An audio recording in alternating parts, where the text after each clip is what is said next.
Well, and good morning. This is Ahura with another daily outlook video today, Friday, February 25. I'm here with you to see what's happening in the market, what is going on, and what should we expect from financial markets. So far, we know that it's war, and it's war going on between the Russia and Ukraine. It's the second day, 137 killed so far, and for sure, you know better than me what is going on, and you know better than me that how weak and how I can say uncertain were the Western countries against the Russian actions. So that was the reason to see that the market risk falling down after such an attack of the Russian to the Ukrainian, and now we can see that the American and the Western countries are just sitting and talking about the sanctions that in fact has nothing to do. They are just putting the sanction against the people and the banks that are playing almost nothing in the economy of the Russia. They didn't put the sanction against the oil and the gas. You know why? Because in that case, European gonna be the bankrupt, and Russia knows that very well. Mr. Putin knows that very well. That's why Joe Biden still sleeping and thinking what to do. Whatever it is, as the politic, we don't want to get mass in the politic. We're talking about the economy. Stock markets rebounded because of this reaction of the weaker reaction of strong Western countries. Market participants and investors they were waiting for something stricter reaction, some stricter sanctions from Europe, from the United States, but it didn't happen. That was the reason to say that the market risk is falling down to under 28 from 32 that last night we saw. Uh, what we can say on the ground that the Russians are going forward, trying to take over the Ukraine, change the government there, and see what they can do the next to bring the new government that they follow the Russians and not follow the Americans and the Western.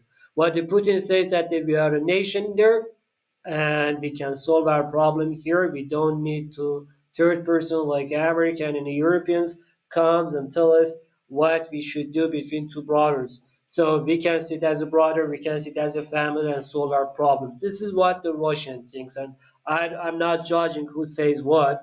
I'm not judging who is correct. I'm just saying who says what. That's my job. I'm not. I'm just analyzing the situation. I'm not the good judger. So the market risk is falling down, therefore US dollar index is falling down, but still we will have the US dollar index between 96 and 97 that we were waiting to see.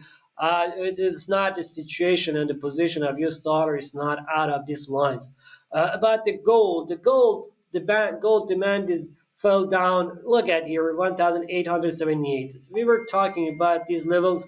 Uh, uh, this right, look at that. I don't want to say that who says what, but this is the level that we used to see, that we used to talk about that several times in a week. The gold demand is depend on the market risk, and as much as the market risk is up, as much as when we have a higher risk in the market, we can have more demand in the gold market. But gold demand in the market, just a moment.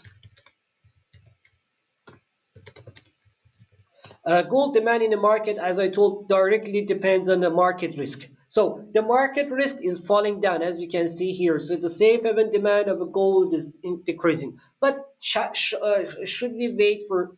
Oops, here the gold demand. Should we wait for more decrease here? Not, because generally market risk is up. So therefore, we can see some weakness. We will be able to see some weakness here, but it doesn't mean that we can have the price down so much down and lower than this.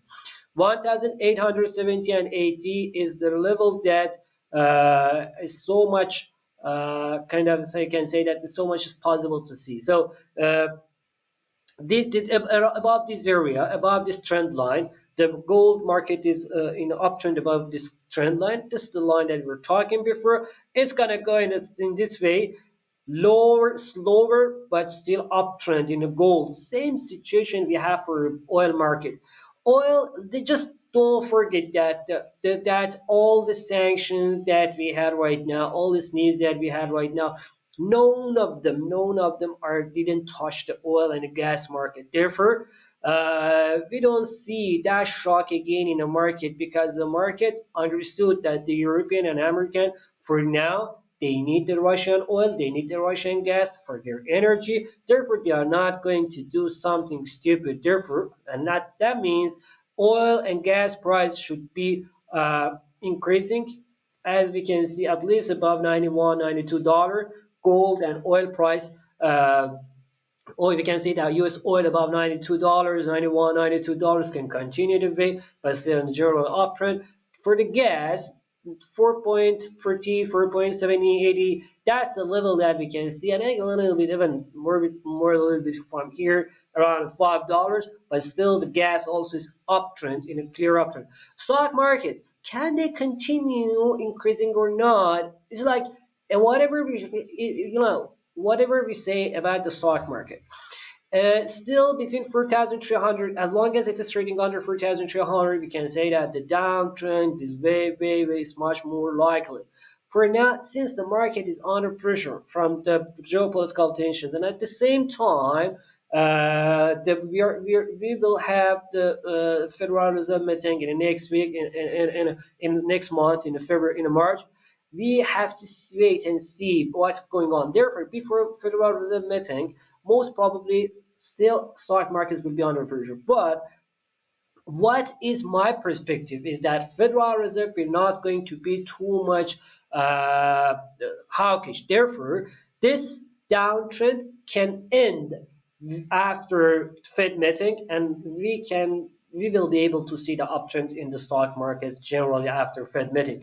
That's the situation that we will have for the Nasdaq also about 14K, and for the Dow Jones above 34,200, the level that we're waiting to see here.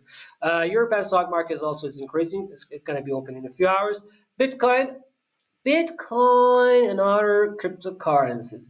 In a short term, they use the advantage of the lower market risk situation. But does that mean that it's gonna go so much forward? No, I don't think so, because generally the market situation is not something that can support the cryptocurrencies market. Still, they're gonna be under pressure. Still, they're gonna be under pressure. And generally the overall market situation is negative for the cryptocurrencies. Therefore, so more pressure on the cryptocurrencies is still on the way, as long as we are trading under 40K and 44K 600, 44,600. Above 40K, the situation can change, but uptrend need to be confirmed above 44,600. Under 40K, downtrend. For sure. This is the same situation for Ethereum under 3000, and Ripple under 82 cents. 57 cents. Look at here. 57. Oops. 57 cents. Almost we were there. It's like we were talking about 57 cents. Okay, to 62 cents. Okay, but still downtrend is under in the spotlight. And yeah, for now, the Ripple also is still in the downtrend, and we are waiting again to see. Or 60 cent down to 57 cents, still the same the worldwide. Okay, guys, that's the situation. That's overall market situation. Hope it was useful for you. See you guys on Monday. Let me know, please, your comments. If you have any comments, if you have any idea, please write under the video, and I will be back right as soon as I got your message. See you guys on Monday. Bye bye.